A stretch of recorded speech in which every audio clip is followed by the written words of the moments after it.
এই দেখো পুজোর অফার, ঘরে জলের জল সব ভিজে গেছে আমাদের।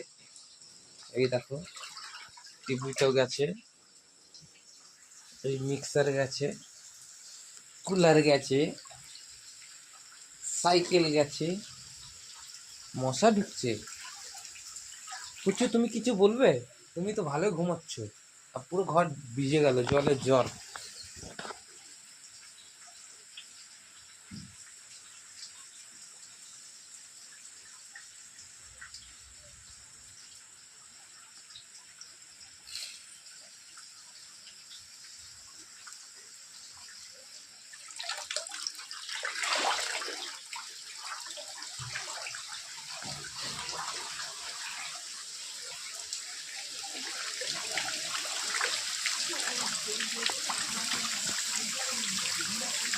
না আমি লাইট জ্বালিয়ে